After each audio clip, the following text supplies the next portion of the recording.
آپ سب کی اصلیت تو میرے سے زیادہ کوئی نہیں جانتا. کہنے کو آپ کے خلاف بہت کچھ ہے. وزاداری بڑی چیز ہوتی ہے جو میرے بڑوں نے مجھے سکھائی ہے.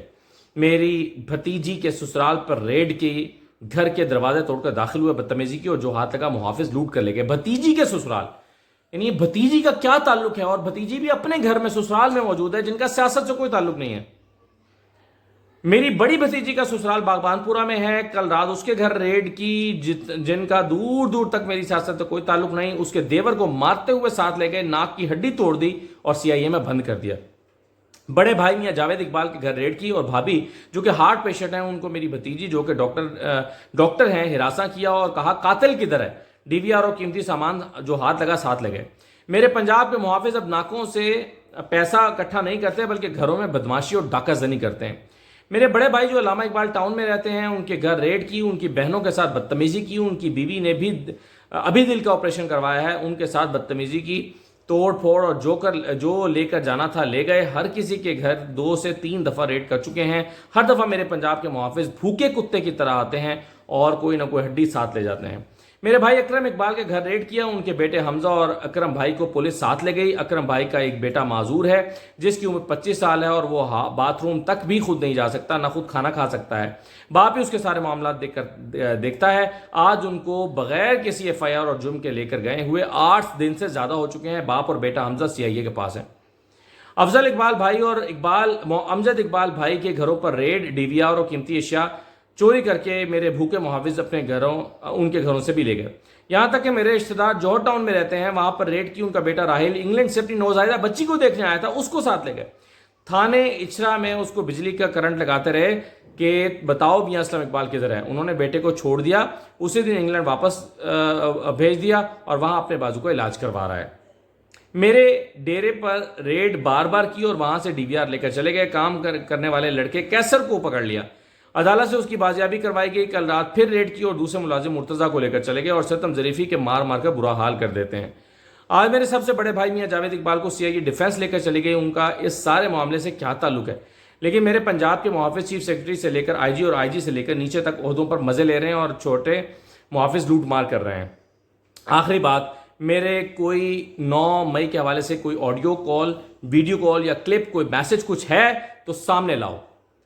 جیو فینسنگ کر لیں, CDR کچھ تو سامنے لاؤ. یہ تو ایک سیاسی آدمی کے گھر ریڈ کی بات ہو رہی ہے. کتنے ہزاروں بے گناہ کے لوگوں کے گھروں میں ریڈ اور لوٹ مار کی کہانیاں سب کے سامنے آئیں گی. پھر chief secretary, IG, chief officer, CIA, SSP, CCPO جواب دہ ہوں گے. سوچا تھا وزاداری میں خاموش ہوں لیکن یہ ظلم تو بڑھتا جا رہا ہے. آگے کچھ اور باتیں بھی انہوں نے لکھی ہیں. کہنے کا مطلب یہ ہے کہ دیکھیں, مطلب مائیں جو کہ ظاہر بزرگ ہیں اور باپ اور پھر بیٹیاں, آپ سوچیں نا کہ اس شخص کے دل پر کیا گزرتی ہوگی کہ جس کی بیٹی کا نکاح منسوخ ہو گیا. اور ان میں سے جتنے لوگ یہ سب کچھ کر رہے ہیں, ڈیسیژن میکرز ہیں, ان میں گھر میں کس کے گھر پہ بیٹی نہیں ہوگی؟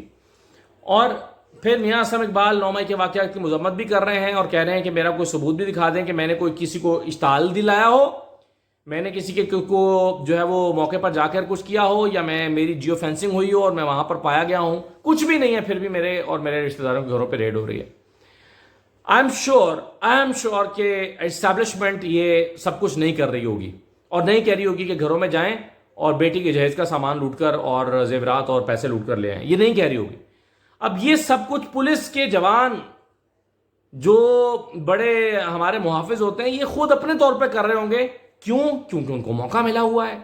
ان کی تو عید لگی ہوئی ہے, ان کی تو ایک چاندی ہو گئی ہے, اور ان کی تو ایک جو ہے وہ ایک کیا کہتے ہیں کمیٹی نکل آئی ہے کیونکہ ان کو موقع مل گیا یہ سب کچھ کرنے کا. تو یہ ہو رہا ہے اور یہ میں سمجھتا ہوں کہ انسانی حقوق کی بدترین وائلیشنز میں سے ہے کہ جو اس وقت کیا جا رہا ہے. اور میرا خیال ہے کہ ایسی مثالیں شاید ہمیں جو ہے وہ ان مقبوضہ علاقوں میں بھی نہ ملتی ہوں جن کے ظلم کی داستانیں ہم پڑھتے ہیں.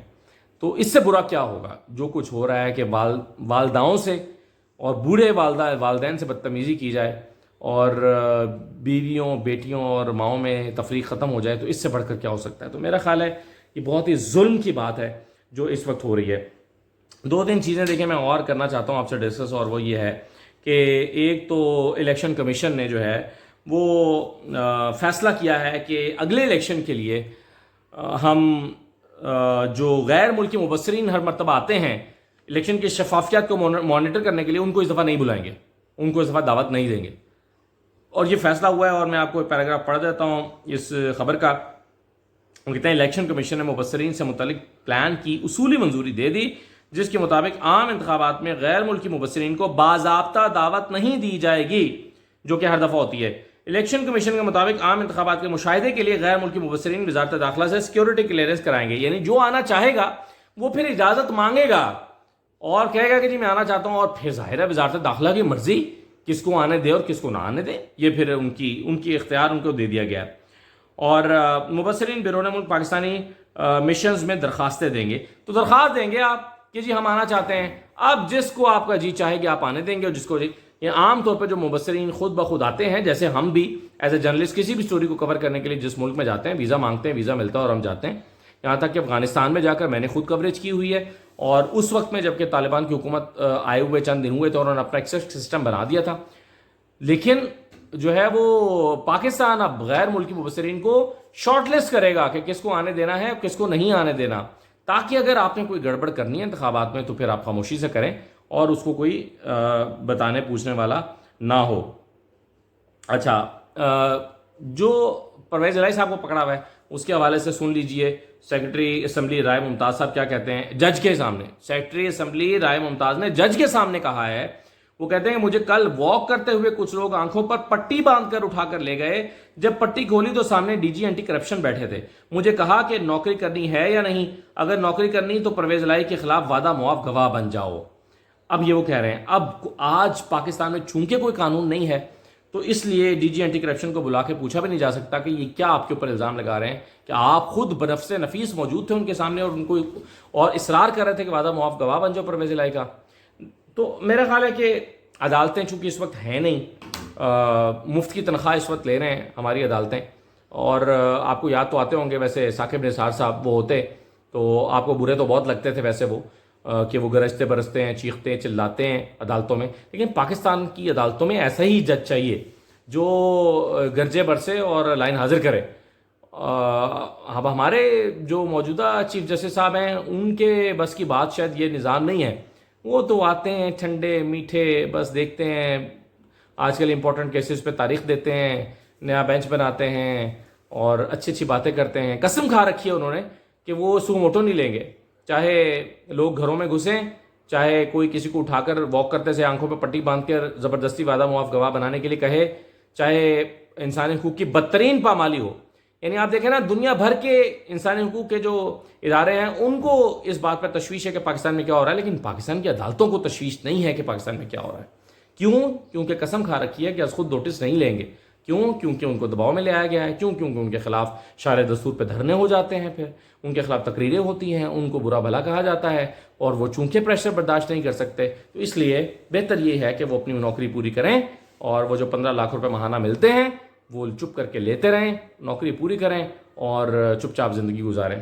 تو یہ بہرحال پاکستان میں اس وقت ہو رہا ہے. اور چونکہ کوئی قانون نہیں ہے، چونکہ کوئی عدالتیں نہیں ہیں، عدالتیں سو رہی ہیں، تو اس لیے کوئی کچھ بھی کر رہا ہے. جنگل کا قانون ہے، جنگل کے قانون میں جیسے کوئی کچھ بھی کرے کوئی آواز نہیں اٹھا سکتا، تو یہ وہی ہو رہا ہے.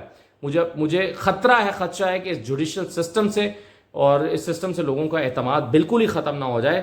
ابھی تو لوگ پھر بھی سمجھتے ہیں کہ پولیس میں کمپلینٹ، ابھی جیسے میاں اسلم اقبال نے بھی اپنی ٹویٹ کے آخر میں کہا ہوا تھا کہ اگر میرے خاندان کے کسی فرد کو کچھ ہوا تو میں ایف آئی آر کٹاؤں گا. بھائی میاں صاحب کون سی ایف آئی آر، کون کاٹے گا، کس کے خلاف کاٹے گا، کون کارروائی کرے گا، کیا باتیں آپ کر رہے ہیں. اس وقت تو نظام اور قانون اور انصاف کا ادارہ ساقط ہو چکا ہے.